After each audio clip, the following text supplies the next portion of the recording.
Now compare before and after chanting.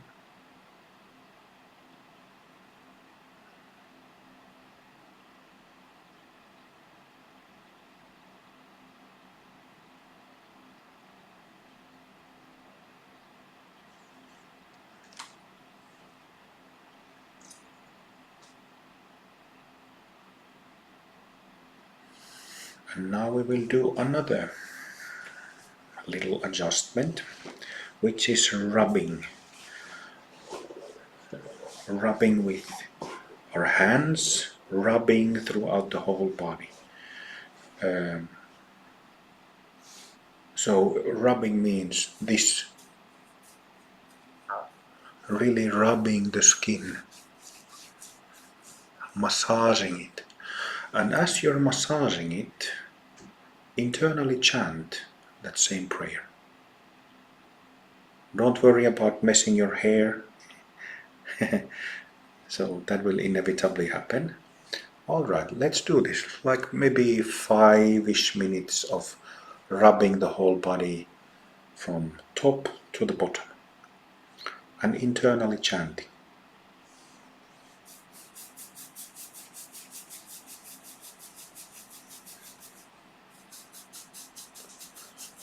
So you really make the skin, it's not just gently tickling like this, but really rubbing it, that there's real friction, so that it doesn't hurt, that's obvious, but you really make the skin move, make the tissues move. And when you put some energy, when you put your mind into it, you're also massaging the subtle body, astral body, meridians.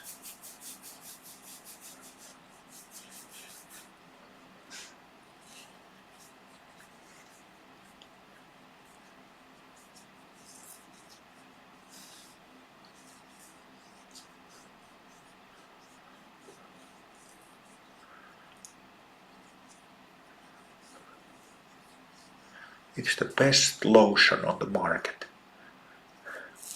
When you start using this lotion, it makes your skin so soft.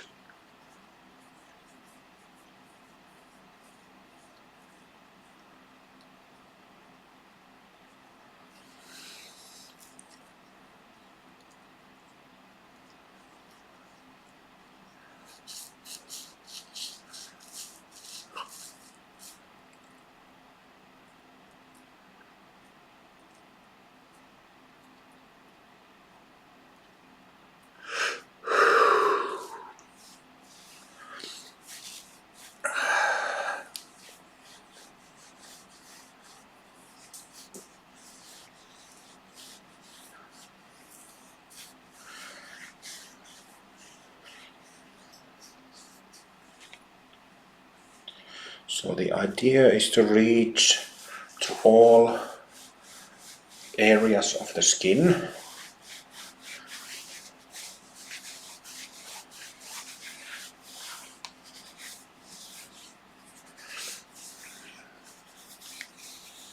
All beings are free. All beings are free. All beings are free.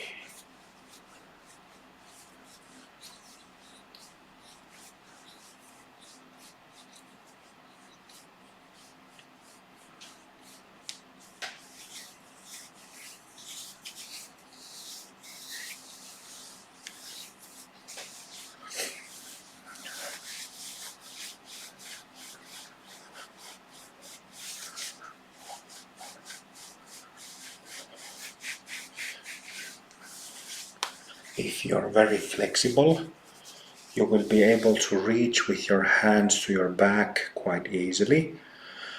But if you're not, get one of these, like a J-shaped thing, or a rolling pin also works, but to really get to your back it needs to be J-shaped. This is a commercial product named Pain Hook that you can get online. recommend it. So also important to get to the back, to buttocks.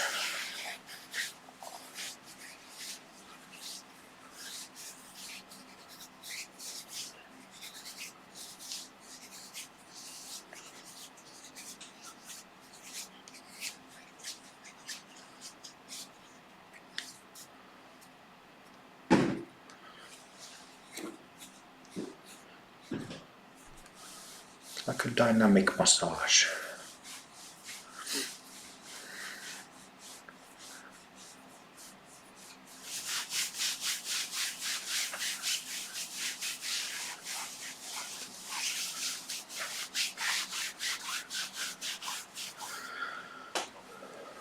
One of the I almost said arch enemies of meridian purification is the constant tiredness that comes with it. Practice Amrita asanas, rub your body, tap your body, always deal with that tiredness. Otherwise you will be paralyzed with tiredness and sleepiness on and on and on.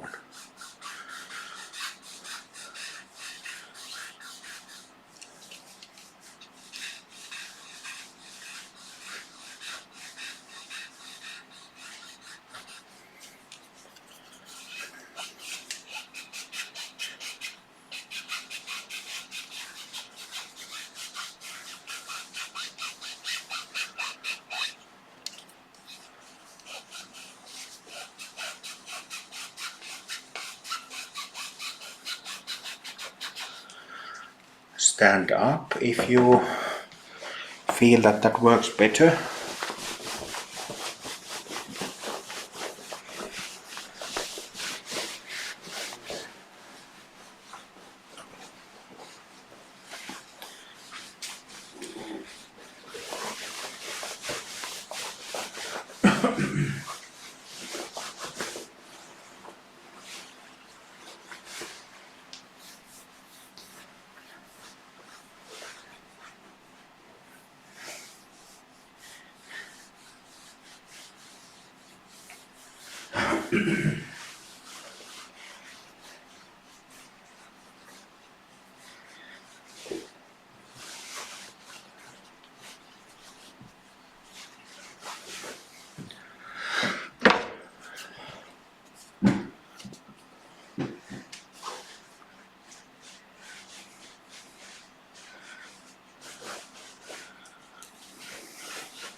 All right.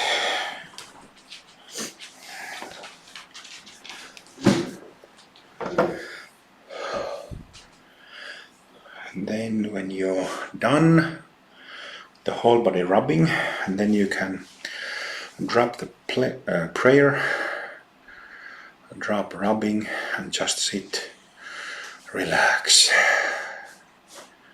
See how you feel.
All beings are the source of blessings, but because they don't know it,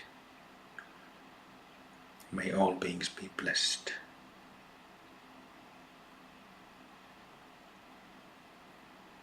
May all beings be showered with our blessings, supported and protected by our blessings.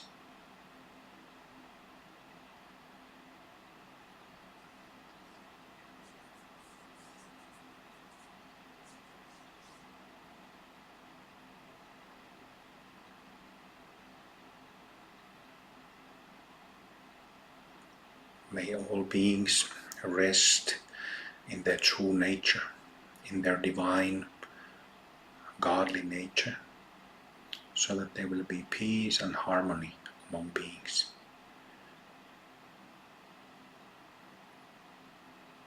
Peace and harmony. Understanding of differences.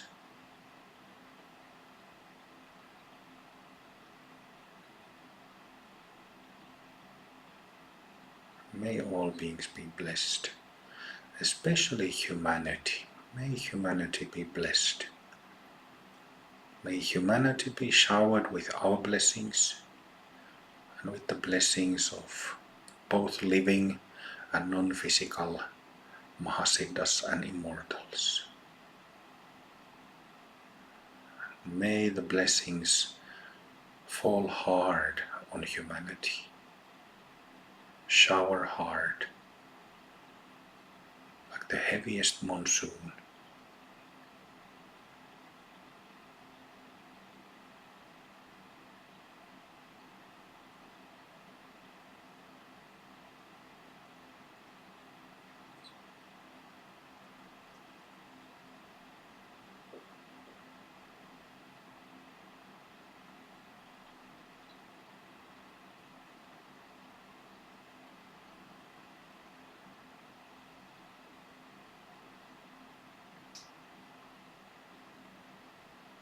Seems like the world is going faster and faster and crazier and crazier. And it would have been fantastic if Buddhas and Mahasiddhas and immortals, all these lofty, realized, enlightened beings, would have taken rebirths earlier to help humanity from this state that humanity has ended. But it is not too late. It is not too late for us to become supporters, beacons for humanity. It is not too late for non-physical masters to truly become active bodhisattvas and just spread their clarity, spread their love and compassion in the form of blessings.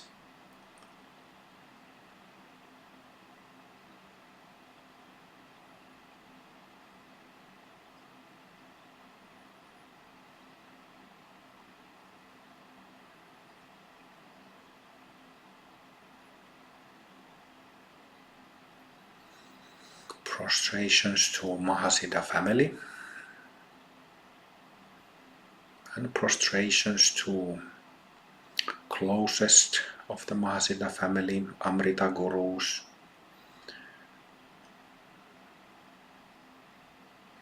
from the Buddhist side, from the Hindu side.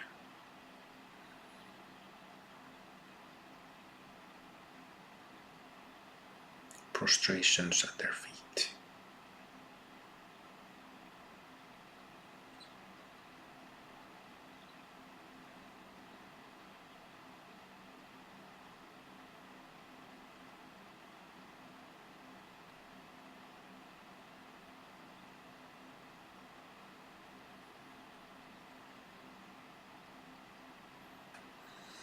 Palm to palm.